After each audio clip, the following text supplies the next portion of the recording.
బంగ్లాదేశ్ తాత్కాలిక ప్రభుత్వానికి సారథిగా మహమ్మద్ యూనుస్ బాధ్యతలు చేపట్టారు. పరిస్థితులు తిరిగి సాధారణ స్థితికి చేరుకుంటున్నాయి. షేక్ హసీనాను పదవిచ్యుతి చేయడానికి విద్యార్థులు పెద్ద ఎత్తున ఉద్యమించారు. ఉద్యమం కాస్త రక్తసిక్తమైంది. సుమారు 400 మంది వరకు ప్రజలు ప్రాణాలు కోల్పోయారు. అయితే ఉద్యమం మాటున అక్కడే హిందువులపైన పెద్ద ఎత్తున దాడులు జరిగాయి. వారి ఆస్తులకు నిప్పు పెట్టారు. అక్కడి గుళ్ళు గోపురాలను ధ్వంసం చేశారు. దేశ జనాభాలో 8% ఉన్న హిందువులు ప్రాణాలు అరిచేతిలో పెట్టుకొని బతకాల్సి వస్తోంది. అయితే శనివారం నాడు హిందువులంతా ఏకమై ఢాకాలోని ప్రధాన రహదారులను దిగ్బంధం చేశారు. తాము బెంగాలీలం కాదా, తమపై దాడులు ఎందుకు అంటూ పెద్ద ఎత్తున గలం విప్పారు.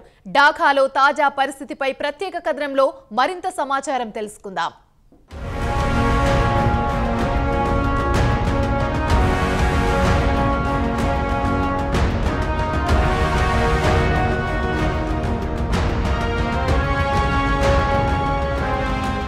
బంగ్లాదేశ్లో హసీనా ప్రభుత్వం కూలిపోయిన తర్వాత హిందువులపై దాడులు విపరీతంగా పెరిగిపోయాయి. వారి ఆస్తులు లూటీ చేయడమే కాకుండా గుళ్ళు గోపురాలు ధ్వంసం చేశారు.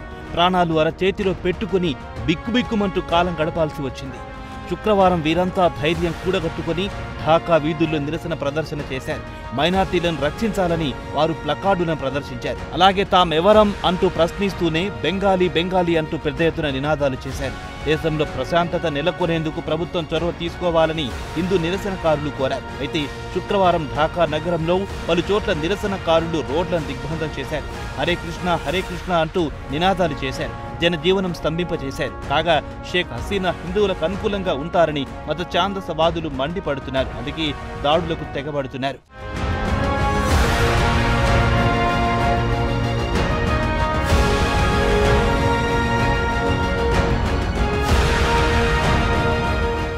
షేక్ హసీనా పార్టీ అవామీ లీగ్ ఎక్స్లో పోస్ట్ పెడుతూ బంగ్లాదేశ్ హిందువులు షాబాగ్ ఢాకాలో పెద్ద ఎత్తున నిరసన ప్రదర్శనలు నిర్వహించారని తెలిపింది. దేశంలో ఈ నెల 5వ తేదీ నుంచి జరిగిన అల్లర్లలో హిందువుల ఆస్తులు, ప్రార్థనా స్థలాలపై దాడులు జరిగినందుకు నిరసన ప్రదర్శన నిర్వహించారని అవామీ పార్టీ ఎక్స్లో పేర్కొంది.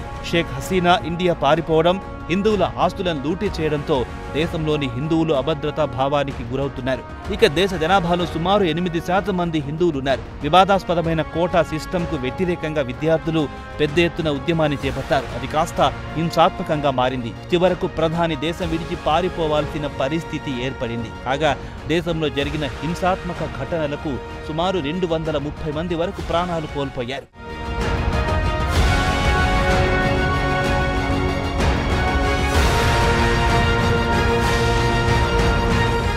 బంగ్లాదేశ్లో జరిగిన హింసకు ఓ స్కూల్ టీచర్, 2 హిందూ కౌన్సిలర్లు మృతి చెందారు. వీరితో పాటు సుమారు 45 మంది వరకు గాయపడ్డారు. అలాగే బంగ్లాదేశ్లో కుల్నా డివిజన్లో మెహర్పూర్లో ఇస్కాన్ టెంపుల్ పై దాడులు చేసి విధ్వంసం సృష్టించారు. నిప్పు కూడా పెట్టారు. దేశంలో పెచ్చరిల్లిన హింసకు వందలాది మంది బంగ్లాదేశ్ హిందువులు ప్రాణాలు అరచేతిలో పెట్టుకుని ఇండియాలో ప్రవేశించాలని ప్రయత్నించారు. కాగా ఇండియా బంగ్లాదేశ్ మధ్య సుమారు 4096 కిలోమీటర్ల సరిహద్దు ఉంది. వారిని దేశంలోకి రాకుండా బీఎస్ఎఫ్ సరిహద్దు భద్రతా దళాలు అడ్డుకున్నాయి.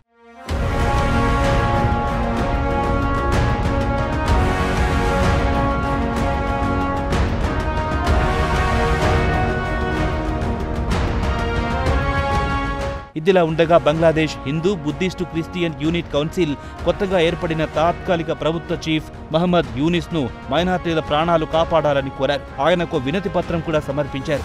దేశంలోని మొత్తం 64 జిల్లాలకు కాను 52 జిల్లాలోని హిందువులపై దాడులు జరిగాయని యూనిస్ కు రాసిన బహిరంగ లేఖలో పేర్కొంది. ఇదిలా ఉండగా బంగ్లాదేశ్ చీఫ్ జస్టిస్ తాను కూడా సూత్రప్రాయంగా రాజీనామా చేస్తారని శనివారం నాడు ప్రకటించారు. నిరసనకారులు ఆయనను వెంటనే రాజీనామా చేయాలన్న డిమాండ్ను ఆయన అంగీకరించారు.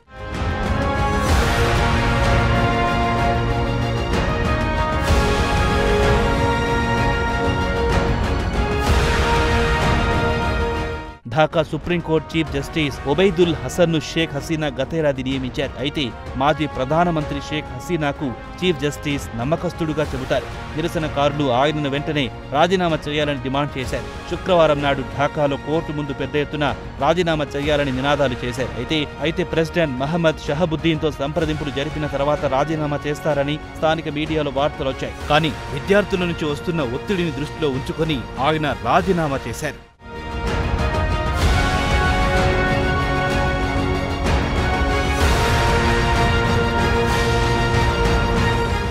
ప్రస్తుతం బంగ్లాదేశ్లో షేక్ హసీనా నియమించిన వారు క్రమంగా ఒకరి తర్వాత ఒకరు రాజీనామా చేయాలని డిమాండ్ రూపొందుకుంది. అయితే బంగ్లాదేశ్ బ్యాంక్ గవర్నర్ అబ్దుర్ రౌఫ్ తాలూక్దార్ కూడా రాజీనామా చేశారు. ఆయన రాజీనామా పత్రం ఆమోదం పొందలేదని ఫైనాన్స్ మినిస్ట్రీ సలహాదారు సలేవుద్దీన్ అహ్మద్ తెలిపారు. అంతకుముందు నలుగురు డిప్యూటీ గవర్నర్లు, సుమారు 300 నుంచి 400 మంది బ్యాంక్ ఉన్నతాధికారులు అవినీతి ఆరోపణలపై బలవంతంగా రాజీనామా చేయించారు. మొత్తానికి బంగ్లాదేశ్ క్రమంగా గాడిన పడుతోందని చెప్పొచ్చు.